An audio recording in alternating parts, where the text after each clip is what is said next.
Let's dive in closer look into Dolby Vision Forza Horizon 4. I would say Forza Horizon 4 is your best uh, demo to showcase Dolby Vision, and I'm gonna talk about that here as we go through this Forza Horizon 4 Dolby Vision demo.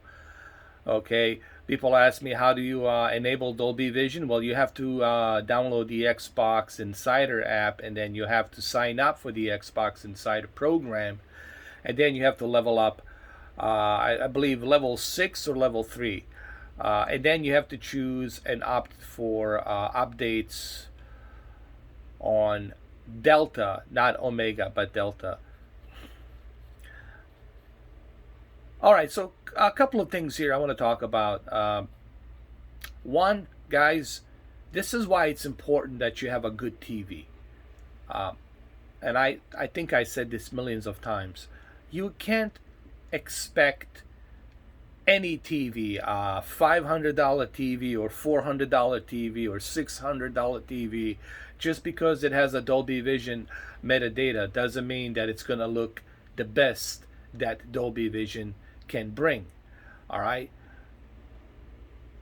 This is why it's important that you buy a TV that's a really good TV. Otherwise, you're not going to experience what Dolby Vision has to bring.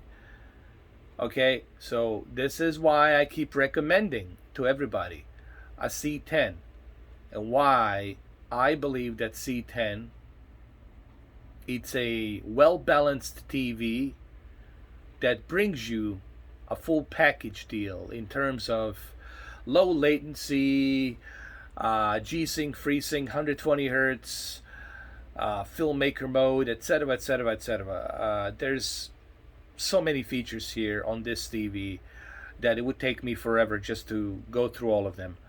All right, and there's a reason why I keep telling people to go ahead and purchase a LG C10. Now, what is the difference between a let's park over here, let's use a drone. I'm gonna park right over here and let's use a drone. What is the difference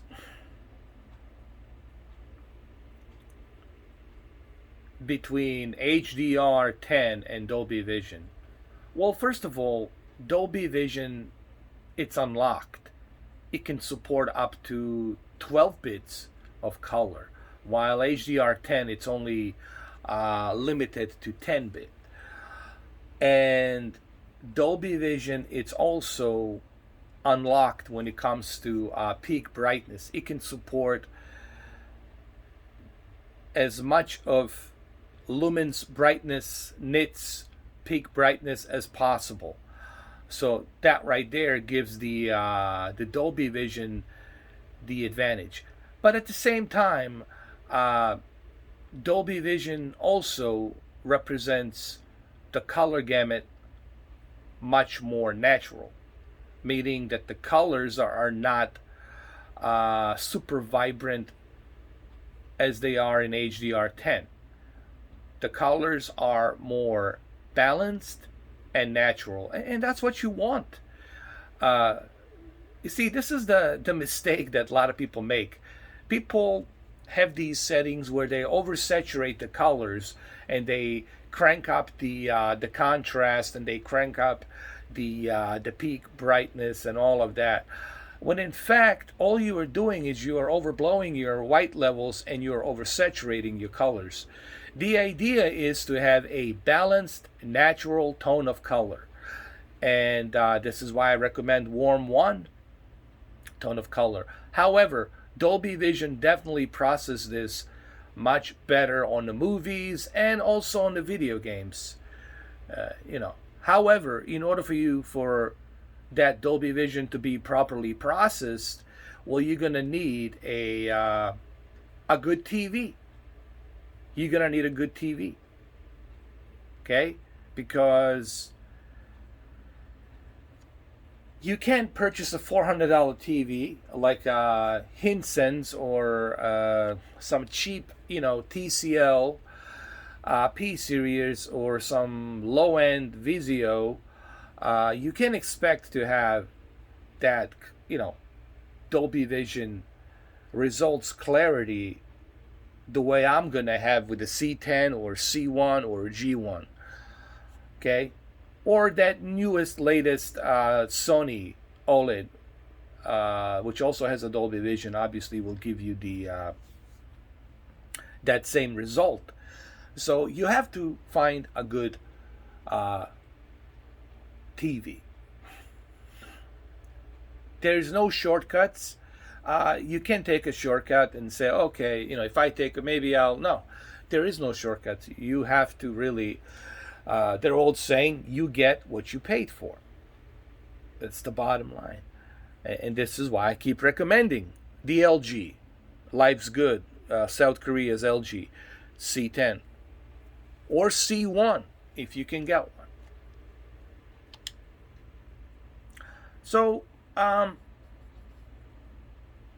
playing this in Dolby Vision is truly remarkable. Not only am I getting native 4K here with 60 FPS, but now I'm getting Dolby Vision. This is a true Forza Horizon experience, man. And it's just breathtaking. Again, my camera here, it's not doing it justice. I'm not doing this video to show you Dolby Vision. You cannot see Dolby Vision through this video. I'm doing this video to talk about it, to give you my observations. Okay, that's why I'm doing this video.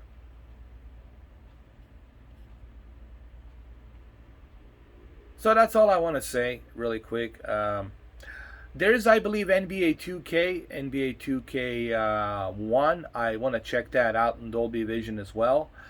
Man, what can I say about the Xbox Series X? You get all of these games included through Game Pass, on top of Dolby Vision through the Xbox Insider program, and on top of that, we got Flight Simulator 2020, the big one coming out. Imagine how that's gonna look with Dolby Vision on my OLED. I don't think I'll ever touch my PC after that.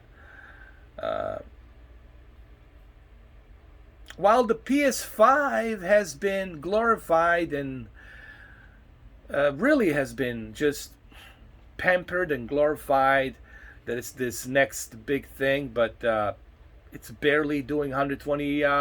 It's barely doing a 4K.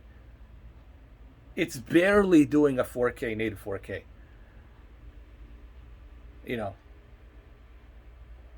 Who would have thought? Who would have thought that the PlayStation is going to end up being the way it ended up being? But you know what? I should have known. I should have known. Jim Ryan, And don't be shocked. Don't be shocked if Ratchet and Clank, it's not running at a native 4K. Don't be shocked. I'm just saying.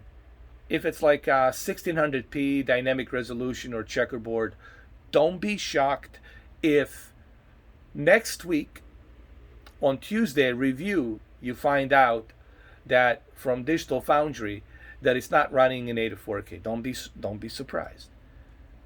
I'm not saying the game's not going to look good. I'm not saying that you're not going to have fun playing that game, but I'm also saying you can play it on the PlayStation 4 Pro, and I'm also saying it's not going to hit native 4K. That's all I'm saying. It will be a dynamic resolution 1600p with a 60 FPS with a ray tracing. That's what you're going to get. And that's fine. That is fine, but it's not going to hit native 4K. All right, guys. Well, there you have it. Thank you for watching, and I'll catch you guys later.